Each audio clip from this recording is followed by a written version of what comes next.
It feels like in a lot of ways, Dems are caught up in like this lock and chain of bureaucracy where there's like a million little rules they've taught themselves to follow about proper political procedure. Meanwhile, a lot of the GOP are basically winging it, or at the very least, they're holding themselves to a much less restrictive standard of behavior, and they come across a lot more authentic in that way.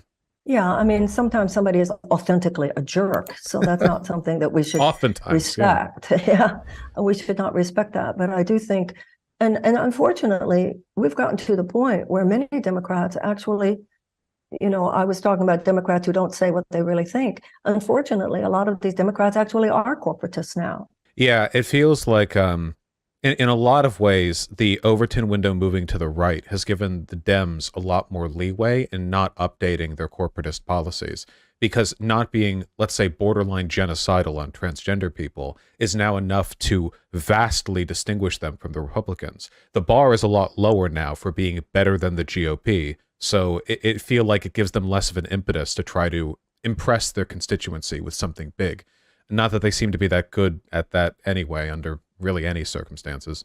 I don't think that's going to be enough in 2024. Just saying, I'm not them. I'm not a misogynist like them. I'm not a racist like them. I'm not an anti-Semite like them. I'm not a homophobe like them. That's not going to be enough in 2024. Okay, I think I agree with that. What should the selling point be, do you think, then? What's the thrust of like a good candidacy then? I think that some truth-telling needs to be spoken, and Americans are not stupid. Over the last 40 years, there's been something like $50 trillion of transfer of wealth from the bottom 90% to the 1%, and the unbelievable amount of human despair and unnecessary human suffering that this has created. And it has taken the ship, this unfettered, unregulated form of capitalism has devastated the fabric of our society. And at this point, the ship is listing so far to the right that just to bring it into any level of normal, fair playing field for the American people, we need universal health care. We need universal education. We need a guaranteed living wage. We need free child care. We need paid family leave. We need those things which they think are like too leftist to talk about. I think we need to admit the fact that, as FDR said, we must become fairly radical for a generation. And as I said, those issues that I just described are considered moderate in any other advanced democracy. So whether it's the selling point or not, to me, it's the truth. Yeah, it seems like the response from the Dems is that a time of increasing right radicalism should be met with more left moderation, that there's this push and pull where they have to be the stabilizing force. But it seems like the opposite is the case, right? I mean, like 2016 was when Trump came to power, but it was also when Bernie, not nearly, but, put up a good shot against Hillary. And in 2020, again, they run with Biden, and Hillary are both moderate candidates. Biden beats Trump, but like, come on, it should have been a blowout. And it wasn't. They're allergic to real change. And I wonder how much of that is like malice, like, we can't let him go that far. And how much of that is like self-delusion, like. No, it's neither. It's not malice. It's not self-delusion. It's corruption. It's corruption. The system is corrupt. The undue financial influence of huge corporate entities and the billionaire class on our Congress. You've got the Republican Party completely sewn up, and the Democrats try to have it both ways. They try to make people's lives better so they can survive. We're going to give you this. We're going to give you that. This crumb's going to be bigger than that crumb. We might even give you a cookie. But they refuse to challenge the underlying forces that make the return of all that suffering inevitable. Why? Because those forces represent the corporate money that they too are taking. That's why. It's just corruption. Let's not make it any more complicated than it is. No, it reminds me almost kind of like the movie stereotype of like a crime syndicate almost. Not in terms of the criminality itself, but rather this wearied, this is how it works. You have problems and inequalities, corruption, embezzlement. You have just a mess of a system. But people defend it, not because they like it, but because they think this rickety, totally unnecessary superstructure is actually the only way you can get by. And it takes like to beat the guys who are even worse. Yeah, exactly. Yeah. Hey, this is bad, but at least we keep this out, And it takes a radical to knock that aside and go, no, we can build something up from the ground a little bit better than this, at least. Thank you. And that's why I think Bernie would have won in 2016. But it was the Democratic Party, it was the, DNC who suppressed that. And once again, I think he would have won. So the only way to beat a big lie, which is really what the Republicans today represent, the only way to defeat a big lie is with big truth. But it can't be just kind of sort of truth. It has to be the whole truth and nothing but the truth. And the Democratic establishment doesn't want us talking the truth, the whole truth, and nothing but the truth, because that busts them too. Lula da Silva, recently with his presidential win in Brazil, Bolsonaro is a fascist, or at least certainly fascist leaning.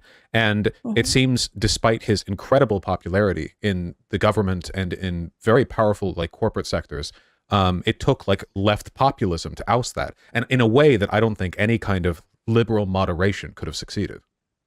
I totally agree with that.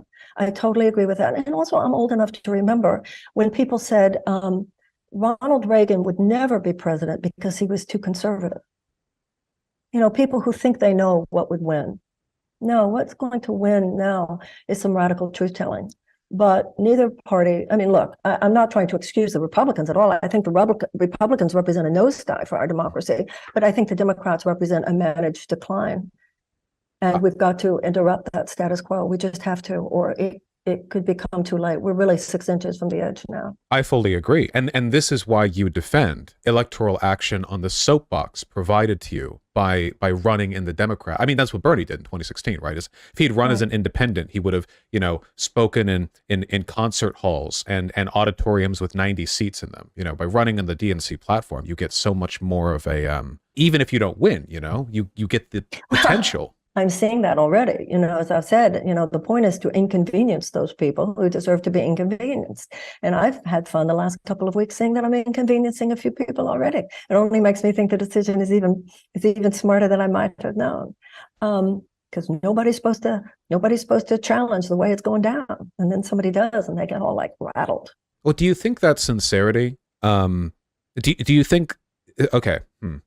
So I fully agree with, the two parties are like a corporate duopoly, and they both have similar priorities in terms of the general thrust of their economic policy, and things are diverging very rapidly in a lot of social issues, but there's like a core there that's centered. A common socialist critique is that the reason the right accepts populism, but the Democrats cannot, is because right populism doesn't challenge capital. Privatization as a term was invented to describe the policies of Hitler's Germany. But left populism does, because they absolutely don't like corporate profit. Given that apparent conflict of interest, do you think real change can happen through the DNC, like at all? Well, hold on. There's a distinct difference between can change happen within the DNC versus can change happen despite the DNC. The question, can change happen running as a Democrat, to me is a different question than can it happen within the DNC. No, it can't happen within the DNC. It has to be an overriding of the power of the DNC. Could that happen? Well, it would take a miracle, but we've had them in American history. There was a time when no one would have thought that abolition was possible. No one would have thought women's suffrage was possible. No one would have thought that dismantling segregation was possible. Or Bernie Sanders, right? Like I remember what a huge influence he had. Exactly. And he did come within striking distance of the presidency. And that would not have happened, I don't think, had he not chosen at that beginning to go through the Democratic Party. People should do what they feel moved to do. But I think sitting out the electoral process entirely is just an acquiescence to the system as it is. That's not going to make anybody change.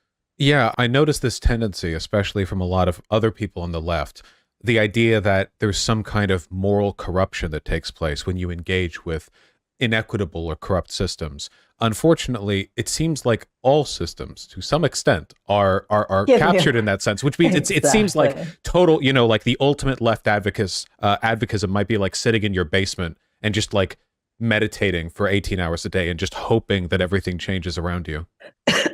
The left has its own brand of holier than thou.